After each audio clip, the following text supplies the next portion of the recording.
video kali ini kita akan membahas tentang alat bantu analisis konflik pohon konflik. Perlu diketahui bahwa alat bantu pohon konflik ini merupakan sebuah metode bagi kelompok-kelompok atau pihak-pihak atau orang-orang yang terlibat di dalam konflik untuk dapat memberikan isu-isu terkait dengan konflik tersebut.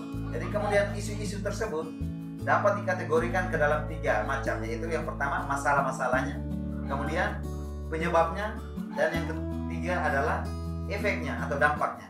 Nah, kapan kita bisa menggunakan metode ini? Nah, metode ini dapat digunakan ketika seorang fasilitator mengajak pihak-pihak atau kelompok-kelompok yang terlibat di dalam konflik itu duduk dan berdiskusi.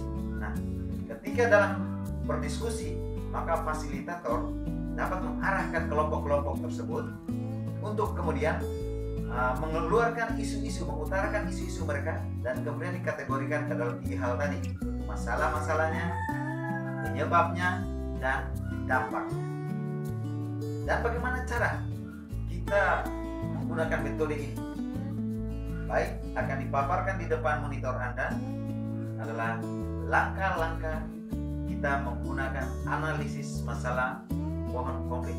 Mari kita lihat bersama.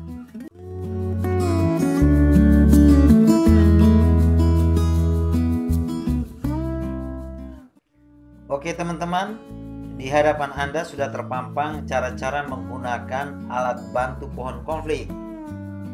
Namun sebelum kita melangkah ke tahapan-tahapannya, perlu kita ketahui bersama bahwa sebagai seorang fasilitator konflik yang akan menggunakan alat bantu ini, kita perlu menyediakan yang pertama kartu kosong atau potongan-potongan kertas kosong, kemudian ballpoint atau pena, kemudian spidol, dan juga papan tulis.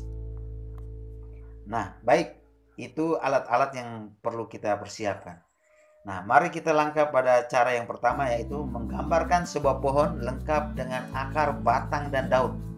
Jadi sebagai fasilitator, kita menggambarkan lebih dahulu sebuah pohon yang lengkap dengan akar dan batang dan daunnya pada papan tulis yang sudah kita sediakan tadi, teman-teman.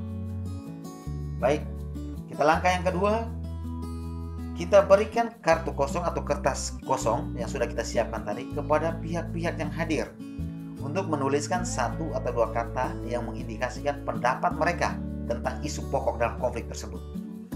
Nah, jadi kertas-kertas kosong tadi kita bagikan kepada mereka, lalu kita menyuruh mereka untuk tulis 1-2 kata atau kalimat yang mengindikasikan pendapat mereka tentang isu-isu dalam konflik itu.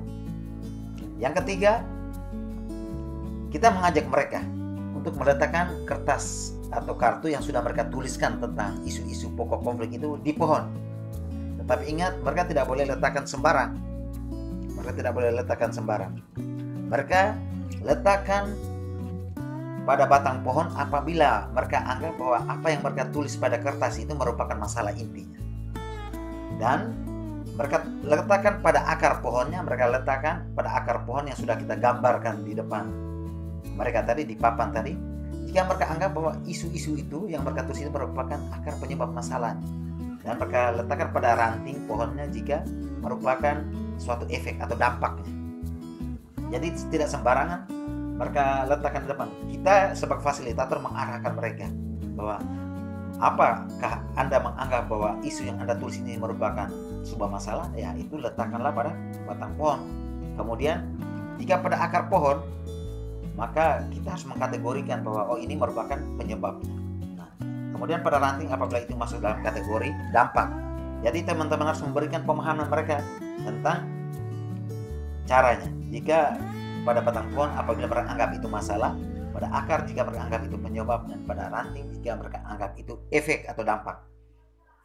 Dan langkah yang keempat adalah setelah semua kartu atau kertas itu diletakkan di pohon, kita tempel di pohon, seseorang perlu menjadi fasilitator untuk membantu peserta mencapai kesepakatan tentang penempatan isu-isu khususnya masalah-masalah inti. Ya, tadi kita sebagai fasilitator tidak perlu tentukan orang lain lagi.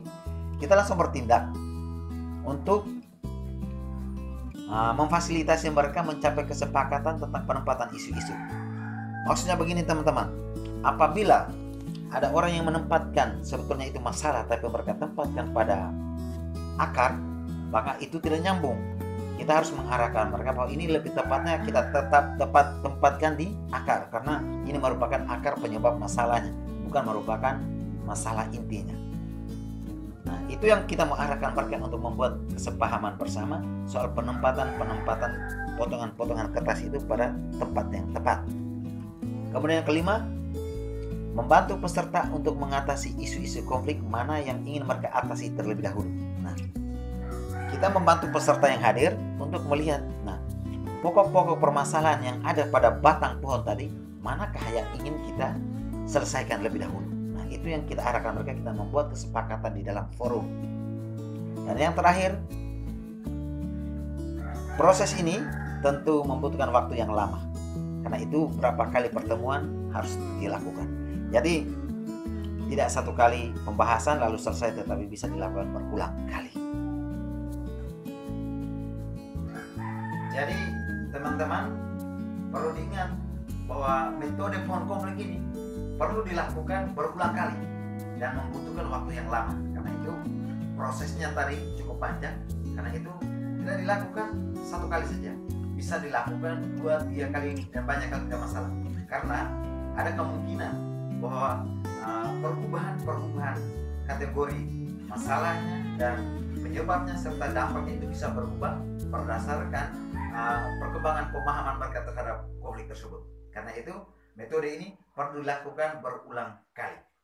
Sampai jumpa pada video berikut yang akan kita bahas tentang analisis konflik dengan menggunakan alat bantu